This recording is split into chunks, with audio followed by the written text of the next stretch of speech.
첫 번째 경기 가시마 대 우라와 레드 분석 시작해 보겠습니다. 이 대진은 5연속으로 무승부가 나오는 특이한 기록을 가지고 있다. 사실 두 팀이 서로 후방에서의 빌드업도 유리하게 갈 수 있는 전력이기도 하고, 때로는 상대 압박을 두려워해서 실리적으로 가는 성향도 꽤 있는 편. 때문에 전체적으로 공을 잡은 시간이 길다고 하더라도 가시마가 전진 패스 등으로 공격적으로 상대 진영을 넘나드는 경우는 생각보다는 많지 않은 편이다. 우라와도 전체적으로는 라인을 올리고 압박하는 성향의 팀에게 약하다. 최근 쇼난, 교토, 사간도스 같은 팀을 상대로도 다소 부진했던 것은 이런 이유 때문이라고 할 수 있을 듯. 물론 우라와가 전체적으로 라인을 내리고 수비적으로 운영하는 것을 못하는 팀은 아니라서 강호들 상대로도 전체적으로 버티는 힘 정도는 있다고 볼 수는 있겠다. 무승부가 또 나와도 이상하지는 않다. 일단 두 팀이 서로 비슷한 흐름이나 기조를 가지고 있어서 서로의 만남에서는 팽팽한 흐름이 자주 나오던 편이었다. 물론 서로의 운영 방침에 따라서 스코어는 천차만별인 경우가 많아서 스코어가 다양하게 나오는 편이다. 오히려 스코어 접근은 리스크가 크다고 보고 있는 매치. 두 번째 경기 마치다 대 이와타 분석 시작해 보겠습니다. 진짜로 DTD가 나오는 게 아닌가 싶은 상황이다. 중원에서의 압박을 바탕으로 한 수비는 어느 정도 제 몫을 하고 있는데 공격이 잘 나오지 않고 있는 상황.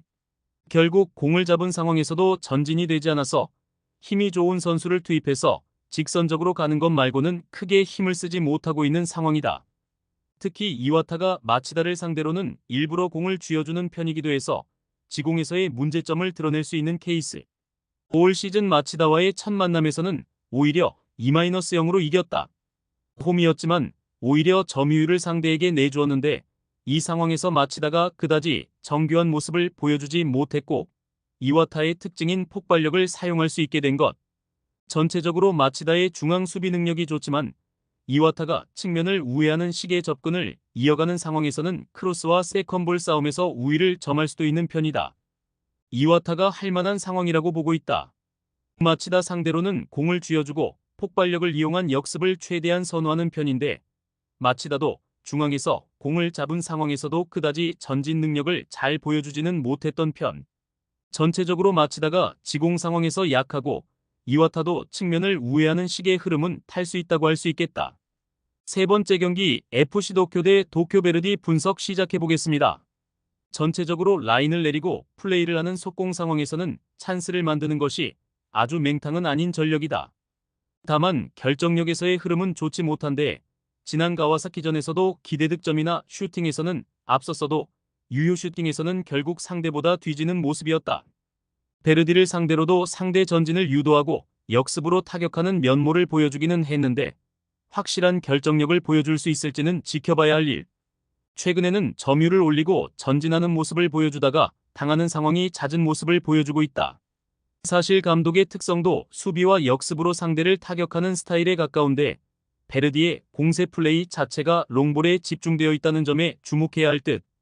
일단 도쿄도 베르디를 상대할 때에는 최대한 전진을 삼가는 경우가 잦은 편이라서 베르디가 일방적인 우세를 가져가는 대진은 아니다. 무승부를 기대해보고 있다. 전체적으로 두 팀이 모두 역습 상황에 강하다는 점에서 착안한 선택지라고 할 수 있을 듯. 물론 베르디가 최근에는 점유율을 높였다가 역습에 당하는 모습을 보여주고 있기는 하지만 이 상황에서도 문전에서 도쿄가 결정력을 잘 보여주지는 못하고 있음을 생각할 필요는 있겠다. 네 번째 경기 가와사키 대 요코하마 F 분석 시작해 보겠습니다. 가와사키의 주목이라면 미드필더를 활용한 전진이지만 생각보다 마리노스 상대로는 조심스러운 면모를 보여주는 편. 최근 두 번의 대결에서도 50% 이상의 점유율을 가져가는 것이 아니라 한 골 차이로 실리를 챙기는 모습을 보여주기도 했다. 사실 슈퍼컵 등 가와사키가 빅게임에서는 플래너를 어느 정도 수정을 하기도 했고 고베를 이겨버리는 모습을 보여준 적도 충분히 있었다. 지난 경기에서도 고베의 장점인 심플한 역습 전개에 1-2로 패배를 기록하고 말았다. 물론 하나타카가 돌아왔기는 했지만 여전히 마리노스가 상대의 수비와 역습 상황에 매우 취약하다는 점이 드러나버리고 말았던 케이스. 앞서 언급한 대로 가와사키가 마리노스 상대로는 꽤 조심스러운 운영으로 일관하는 편인데 이 상태에서 마리노스가 가와사키 상대로 연속 무득점에 그친 점은 어느 정도는 충격적이기도 했다. 의외로 가와사키가 마리노스 상대로는 조심스러운 운영으로 나오게 될 수 있다고 본다. 물론 마리노스가 전체적으로 역습을 심플하게 가는 성향의 팀에게 약하기도 하고, 특히 득점력에서 잠가버리는 가와사키 상대로도 2경기 연속 무득점에 그치기도 했다. 가와사키가 지금까지는 마리노스를 잘 상대하고 있었다고 봐야 할 듯. 5번째 경기 나고야 대 산프레체 히로시마 분석 시작해보겠습니다. 의외로 히로시마 상대로는 아주 약하진 않은 편. 물론 수비적인 흐름을 극복하는 성향은 아니었다고 보는 편이 옳긴 하다.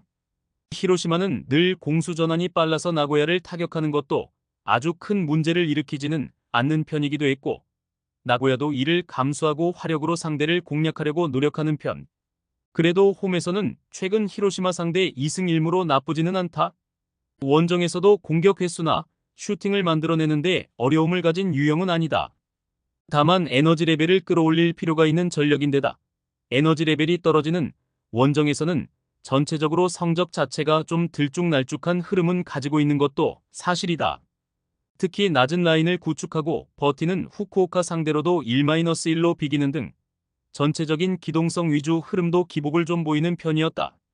나고야가 할만할 것이고, 나고야도 수비적인 흐름에서 슈팅을 잘 만드는 히로시마의 성향을 잘 극복하는 모습은 아니었다. 다만 상대가 틈을 보여주는 것을 찌르고 들어가면서 홈에서는 히로시마를 잘 상대한 편. 특히 의외로 히로시마가 에너지 레벨 관리가 어려운 원정에서의 성적은 기복이 좀 있기도 하다. 6번째 경기 세레소 오사카 대 교토 상가 분석 시작해보겠습니다. 세레소가 교토 상대로도 생각보다 길을 못 펴던 편이다. 이는 교토의 특성 자체가 강하게 상대를 압박하는 데 초점이 맞추어진 전력이기 때문. 이를 바탕으로 세레소가 측면에서의 공세에만 집중하도록 만들어버리는 식인데, 세레소가 중앙을 뚫지 못하게 되면 그대로 공격력이 하락하는 것은 막기 어렵다. 주포인 세아라의 의존도가 높은 팀 입장에서는 꽤 치명적. 전체적으로 교토가 세레소를 상대로는 공을 쥐지 못하는 경우가 많지만, 그래도 교토의 전방 압박 강도를 상당히 좋게 평가할 수는 있을 것으로 보인다.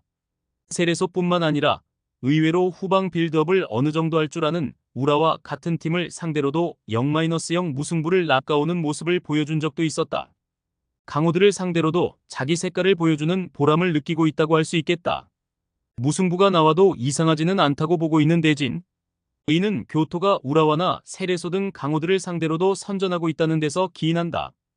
중앙에서의 압박을 강하게 가면서 후방 빌드업을 억제하는 능력치에 대해서는 교토 입장에서도 긍정적으로 작용하는 경우가 꽤 잦은 편. 일례로 2016년 이후로는 세레소 상대로 2골 이상 실점이 없다. 최종 조합은 영상 아래 고정 댓글로 말 걸어주시면 토신정보방에서 무료로 공유해드립니다. 제발 손해보면서 토토하지 말고 다같이 웃으면서 즐겁게 베팅합시다. 함께 하실 분들은 부담 갖지 마시고 편하게 말 걸어주세요.